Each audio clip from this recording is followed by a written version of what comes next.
Hola, bienvenidos a Un Té con Manzanilla. Estoy muy contenta de estar aquí. Oigan, siempre hago esto. No sé por qué. Bueno, qué bueno tenerlos nuevamente aquí escuchándome. ¿Qué les han parecido los últimos episodios? La verdad es que el episodio anterior estuvo buenísimo. Bueno, todos los episodios. No me canso de decir que, wow, cada tema tiene su importancia.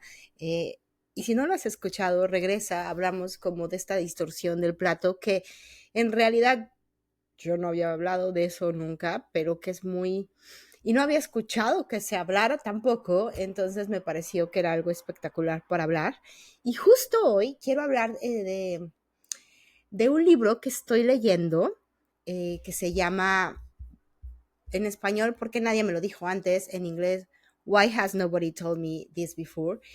Y no tiene nada que ver, de hecho, con los trastornos de la conducta alimentaria, pero sí habla mucho como de esta parte de la ansiedad, de, esta, de este cansancio o de estas emociones de cansancio, de hartazgo, de sentirse sobrepasado que nos encontramos todos los seres humanos últimamente y que es común, ¿no? En esta época. Entonces, estaban hablando de estas emociones y de repente dijeron algo así como, este es el equipo defensivo. Y yo dije, wow, o sea, empecé a oírlo, dije, claro, el trastorno de la conducta alimentaria también tiene un equipo defensivo. Vamos a hacer un capítulo de eso. ¿Por qué? Porque no es nada más el trastorno por sí solo, y que ya lo hemos hablado mucho, no es la comida, no es el cuerpo, sino hay muchos factores alrededor del TCA que suceden en nuestra mente y que también lo sentimos en el cuerpo, que hacen que nos colguemos del trastorno de la conducta alimentaria mucho más y que sea demasiado complicado recuperarse. Y antes de continuar, por favor, te invito a que tres cosas. Uno, que compartas el episodio, este y todos los que puedas. Dos, que lo califiques, que le des estrellas, porque en esa medida y en esa forma, bueno, pues llegamos a más personas. Y tres, que no olvides que este episodio y todos los episodios son solo, no cubren o no quitan la opción de buscar ayuda profesional. Si los estás oyendo, está padrísimo, pero siempre, si está en tu posibilidad, busca ayuda, busca que te acompañen en este proceso, ya sea de un TCA o ya sea de una alimentación desordenada o de hacer las paces con tu comida. Te aseguro que será mucho más fácil si alguien te acompaña. Y si no tienes nadie que te acompañe, bueno, escríbeme un mensaje y podemos platicar y seguramente habrá una manera de trabajar juntas. Bueno, ahora sí, de lleno al tema. Así que te decía, ¿cuál es este equipo defensivo del trastorno de la conducta alimentaria? Yo puse el que creo que es más común en todos, pero seguramente habrá gente que diga, oye, a mí también, yo tengo este jugador que salta todo el tiempo. O sea, es que el mío sí está un poco distinto. Si es así, por favor escríbemelo. Me encantaría saber qué piensas, si lo que dije te suena, te sientes relacionado con eso o definitivamente es like, no, Carla, estás pero mal, nada de lo que hablaste es cierto. Ok, bueno, aquí te va. El equipo defensivo del trastorno de la conducta alimentaria. No, no le aplaudimos, ¿verdad? No, mejor no.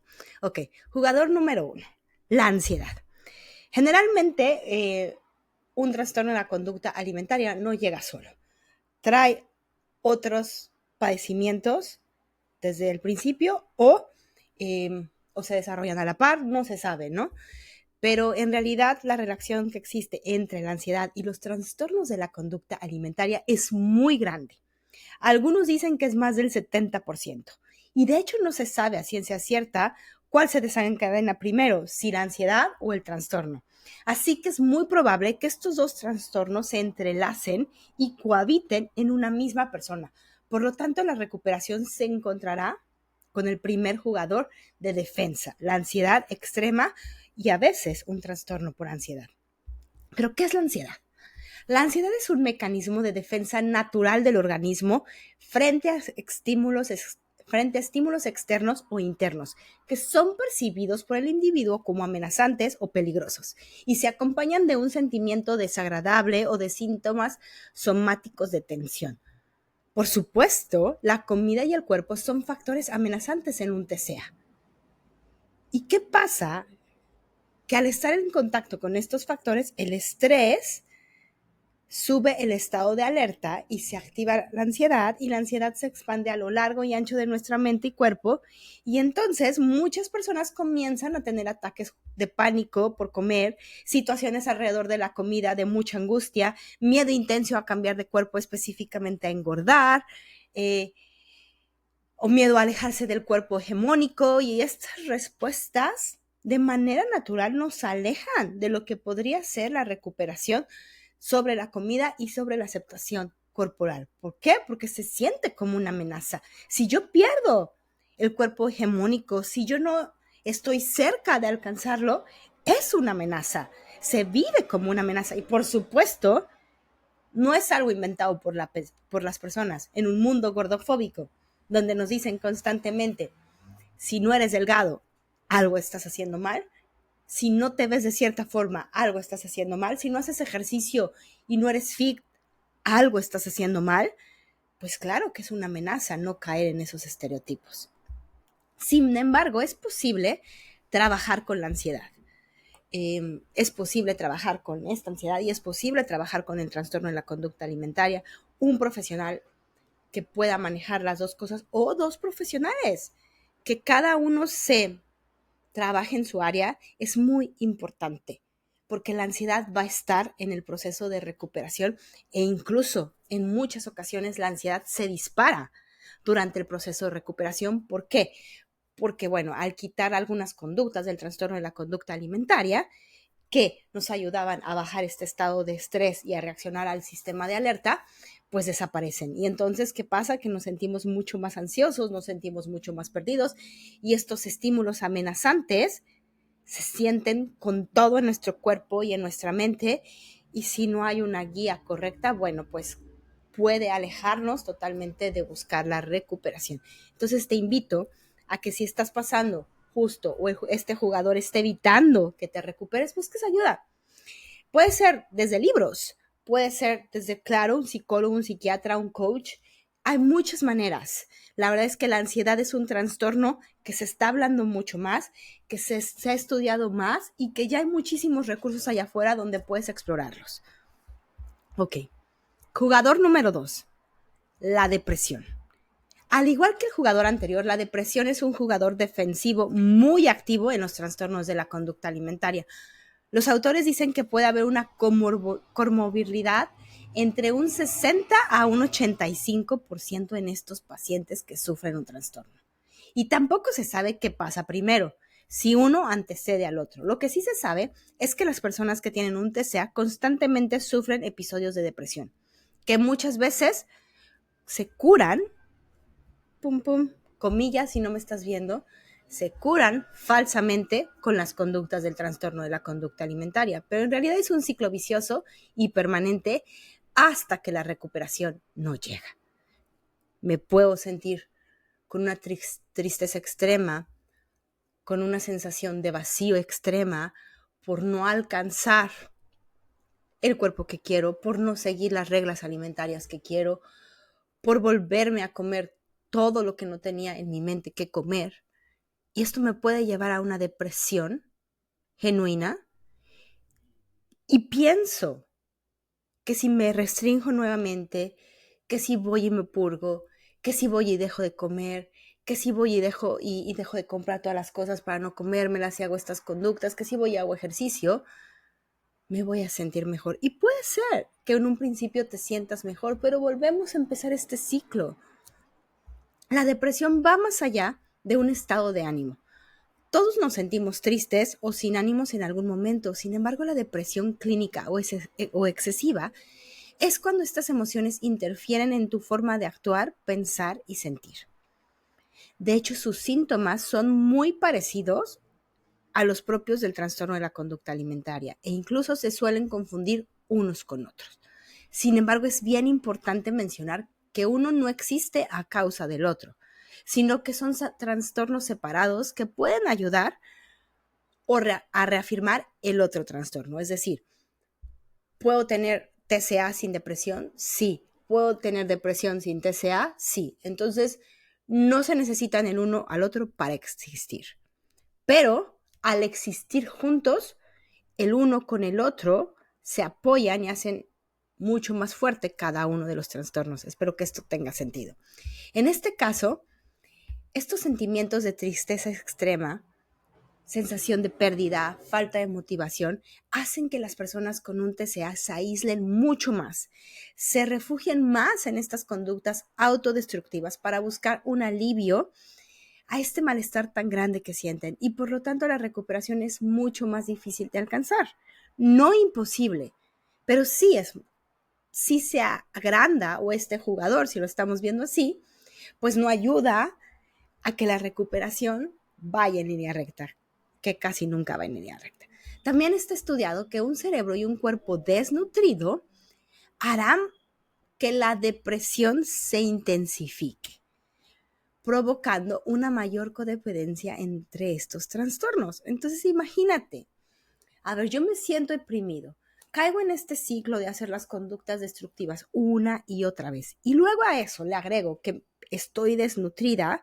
Bueno, entonces hay varios factores que me van a llevar a preservar esta sensación de depresión o este patrón de depresión constante aunado con el trastorno de la conducta alimentaria. Entonces, es bueno que ubiques que un jugador que juega para defender el trastorno de la conducta alimentaria es la depresión. Y el jugador número 3, que va un poco de la mano con este, es la baja autoestima. Y yo encuentro que la autoestima es la forma de que una persona se evalúa a ella misma, ya sea por quien es en lo social, por sus logros, metas, confianza y seguridad en mí mismo o en él mismo o en ella misma. Desde mi punto de vista está muy relacionado de cómo me percibo a mí mismo en este mundo. Es decir, cómo pienso que los demás piensan de mí y cómo ese mundo percibe eso que yo percibo de mí. O sea que está muy relacionado hacia lo social y hacia lo externo. Mi estima, que es importante tenerla, va a ir muy relacionada a lo que yo pienso que piensas tú de mí. Y por supuesto, la baja autoestima juega una defensa a favor del trastorno de la conducta alimentaria, porque si yo no me siento segura de mí misma, de mis capacidades, de mi lugar en el mundo, y por supuesto, si mi percepción no está basada en esa confianza, esa voz interior del trastorno tendrá muchísimos más argumentos para demostrarme que, claro, no soy capaz de recuperarme, no soy suficiente, soy como muy poca cosa. Mejor quédate aquí, mejor quédate tratando de controlar tu cuerpo, porque es lo único que va a hacer que te sientas segura, porque va a ser lo único que te dé un valor exterior allá afuera, porque va a ser lo único que te distinga de los demás. Y el cuerpo se vuelve el objeto de mi seguridad o de mi inseguridad. En ese exterior baso quién soy yo y cuál es ese valor. Si hay críticas, pues claro que me destruyen. Si hay aplausos, me fortalecen.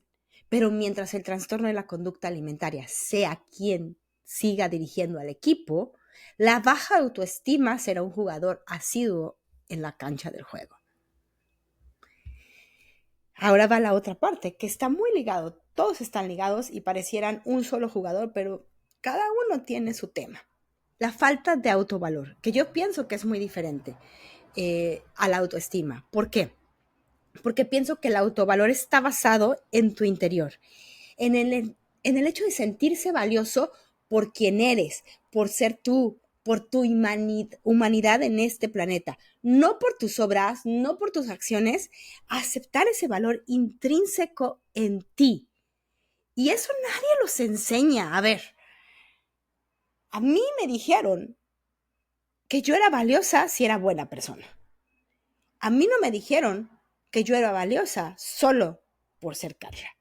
Y estoy segura que ahorita que me estás escuchando, muchas de esas personas van a decir, sí, yo tampoco me siento valiosa solo por ser yo. O sea, me siento valiosa por lo que hago, que esa es como la autoestima, pero este valor que vive dentro de nosotros, creo que no nos enseñaron a observarlo y por lo tanto también nosotros en nuestra vida adulta tampoco nos enseñamos o nos hemos dedicado a buscarlo.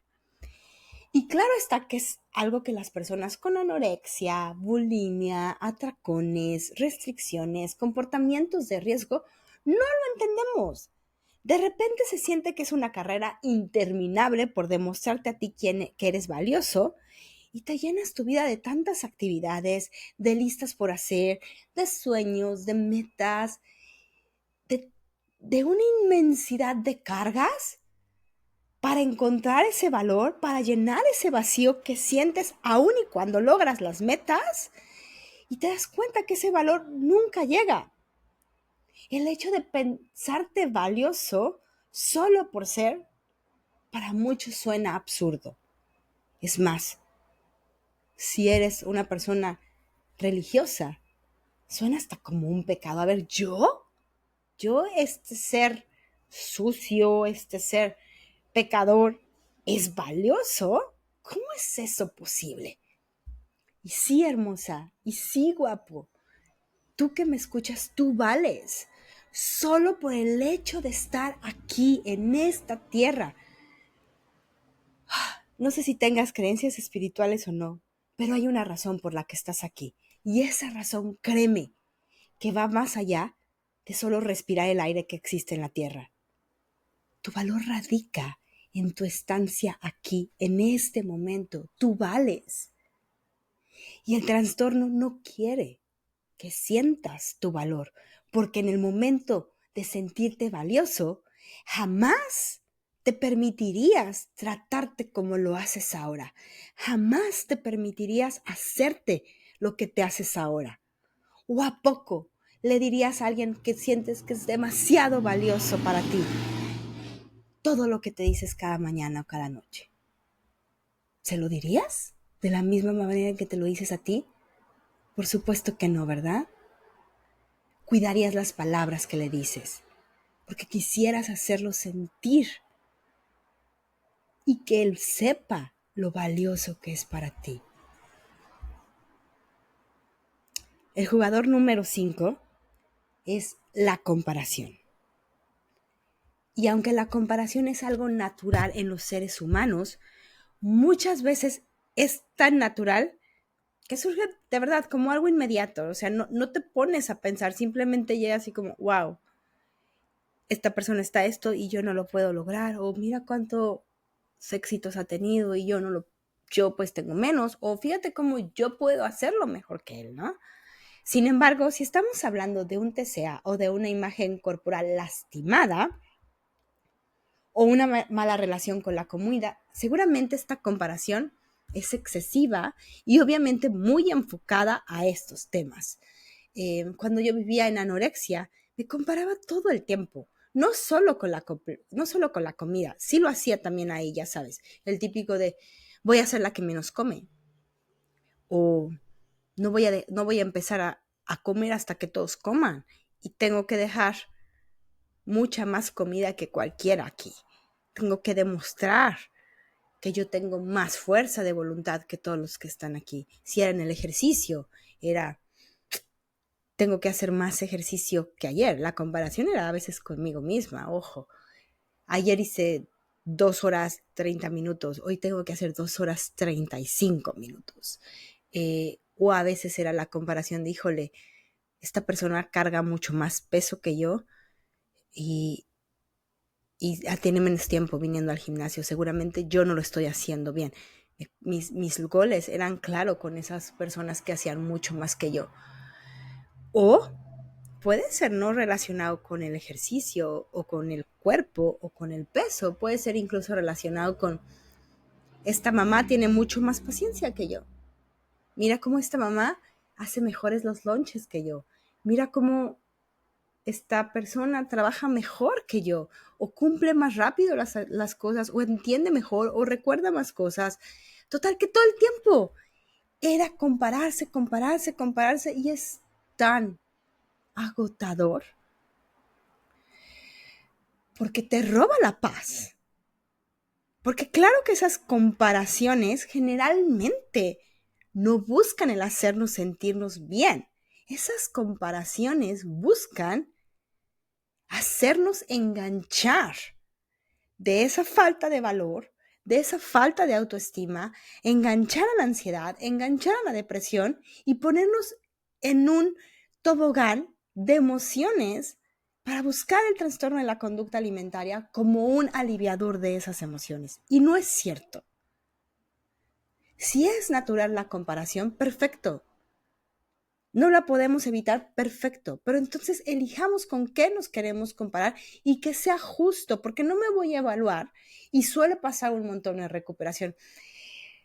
Oh, estoy comiendo muchísimas azúcares, muchísimas harinas, muchísimos carbohidratos en comparación con la gente que se cuida. A ver, primero no están en las mismas situaciones. Tú estás en un proceso de recuperación. No puedes compararte con una persona que no está en un proceso de recuperación. Desde ahí partimos. No es justo para ti. No es bueno para ti. ¿Por qué estás así? ¿Por qué te haces eso? ¿Por qué te lastimas así? ¿Por qué buscas quitarte el poder y quitarte como esta autoridad en esa recuperación al compararte con personas que no se encuentran en el mismo lugar que tú? Ahora si te comparas con el pasado, uy, no puede ser, o sea, ahorita en recuperación me salieron un montón de granos en la cara, me veo horrible. Ni siquiera cuando tenía bulimia me veía así. Esto de recuperación no lo quiero. Te estás comparando con algo enfermo y solemos hacerlo todo el tiempo. Es que antes me sentía mejor. Sí, pero aunque te sentías mejor, no te sentías mejor por estar sana, te sentías mejor porque estás enferma y ahora que estamos trabajando para que no repitas esos patrones, pues claro que te sientes peor porque los necesitas y porque hay un proceso de adaptación, pero no va a ser para siempre. La comparación, por supuesto, juega un papel muy importante en la preservación de los trastornos de la conducta alimentaria. Voy a hacer este episodio en 2 partes, entonces son 10 jugadores, pero alguien por ahí me dijo que a veces no tienen 40, 45 minutos para escuchar un episodio y que preferirían oír episodios más cortos. Entonces, justo es un episodio más corto para ustedes que a veces necesitan periodos más cortitos de tiempo o que no pueden cachar en 45 minutos todo, que se aburren, que se duermen o que solo tienen 20 minutos. Bueno, escuchándolos, decidí cortarlo en 2, así que déjame tus opiniones, qué piensas de estos 5 jugadores, te relacionas, no, dame tus ejemplos, me encantaría escucharte. Gracias por el día de hoy, les mando un abrazo bien fuerte, bye.